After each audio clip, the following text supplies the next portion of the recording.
Assalamualaikum warahmatullahi wabarakatuh. Alhamdulillahirrabbilalamin. Wassalatu wassalamu ala asyrafil anbiya'il mursalin Sayyidina Muhammadin wa ala alihi wa sahbihi ajma'in, amma ba'du. Jika ada pertanyaan kepada saya, seandainya menjadi kepala cabang, apa yang saya lakukan? Jika saya menjadi kepala cabang, ada beberapa yang harus saya lakukan.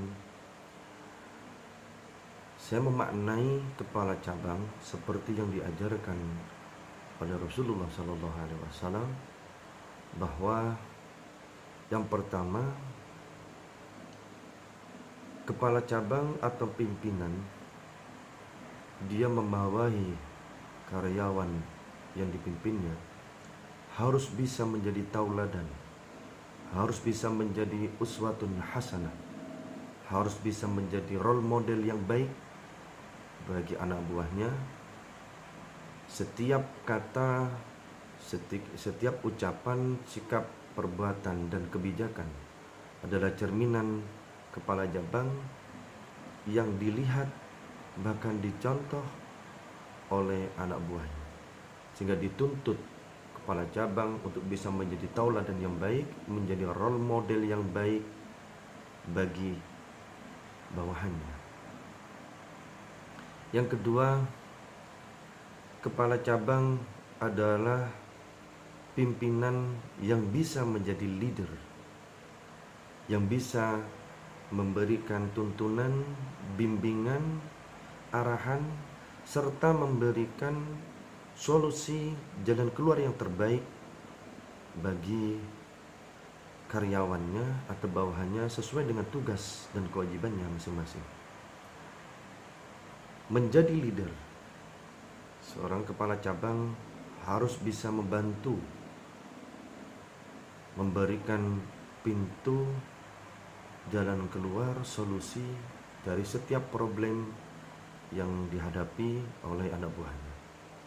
Kepala cabang tidak hanya memberikan perintah, tapi juga memberikan solusi dari perintah yang diberikan kepada anak buahnya.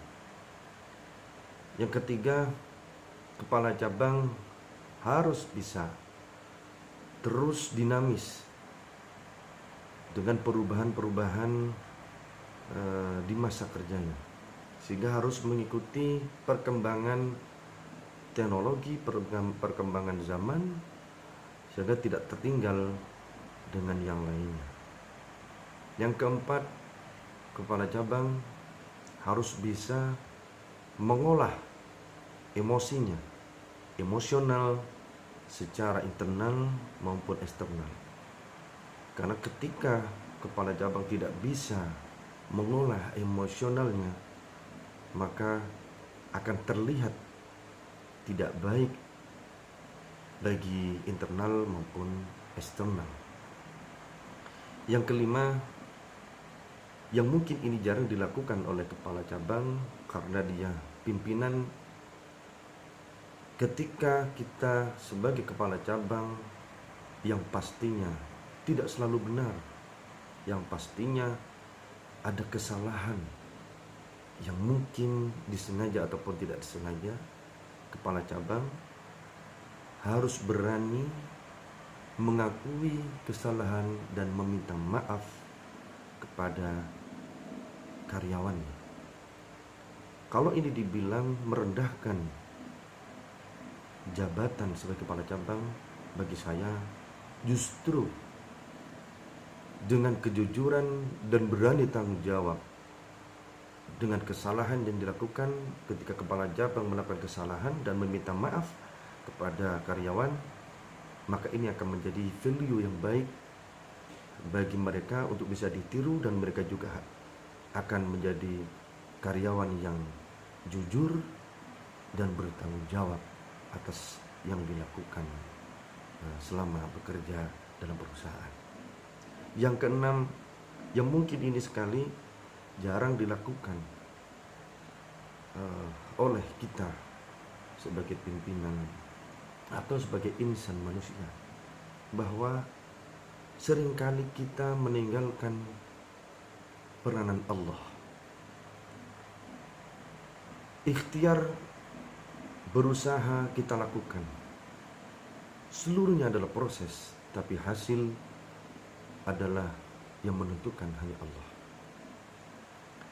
Terkadang kita terbelenggu dari pikiran-pikiran kita, rasional kita, padahal seluruh yang kita lakukan ini adalah proses ikhtiar kita bertawakal kepada Allah, dan seluruh hasilnya kita pasrahkan kepada Allah, sehingga apapun yang terjadi pada kita harus kita ambil hikmah yang baik, karena semua ini atas izin Allah.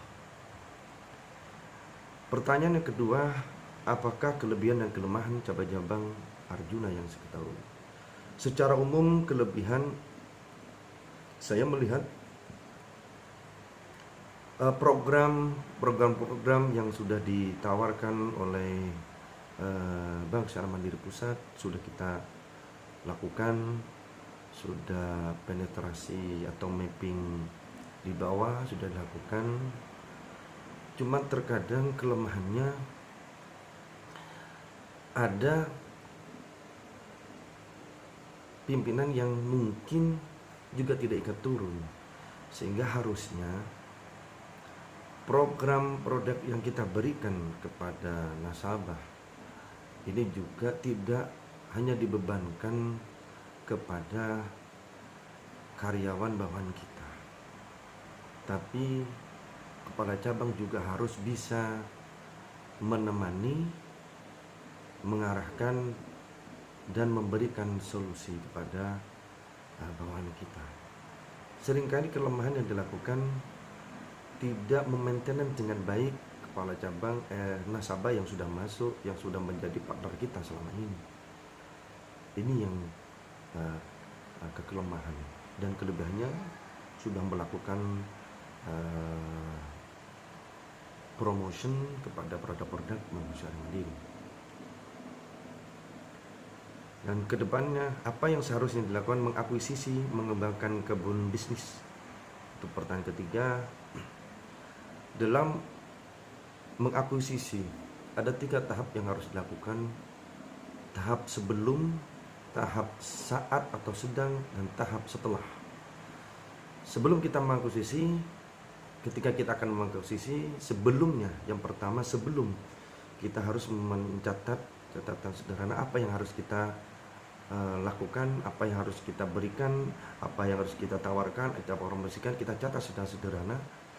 Ibarat kalau kita menembak seekor burung dengan peluru yang terlalu besar, ini efeknya terlalu besar. Cukup dengan peluru yang kecil sehingga tidak mengeluarkan banyak tenaga, tidak mengeluarkan banyak biaya. Jadi harus tepat dalam memilih ketika akan mengakuisisi. Jadi harus penting sebelum kita persiapkan terlebih dahulu apa yang harus kita siapkan untuk bisa mengakuisisi bisnis. Yang kedua, saat dan sedang ketika kita mengakuisisi. Kita lihat ketika kita saat dan sedang mengakuisisi, apa kira-kira yang dibutuhkan oleh mereka. Semaksimal kita memberikan yang terbaik sesuai dengan keinginan mereka, tanpa jangan sampai tidak menyalahi prosedur, sesuai dengan prosedur. Jadi pada saat sedang kita mengakuisisi, kita melihat kekurangan apa yang perlu kita berikan kepada akuisisi bisnis ini. Nah, yang ketiga ini yang sering dilupakan setelah mengakuisisi. Seringkali ketika kita sudah mengakuisisi sebuah kebun bisnis, seringkali kita ini melupakan. Kita sudah euforia, bangga mendapatkan, tapi tidak bisa maintenance, tidak bisa secara rutin untuk bisa maintenance mereka. Maka yang harus dilakukan setelah ini harus mendata dan men-schedule pertemuan-pertemuan rutin kepada mereka, kebun bisnis kita, dan dijadwalkan sesuai dengan waktu yang longgar yang bisa kita temui kepada mereka.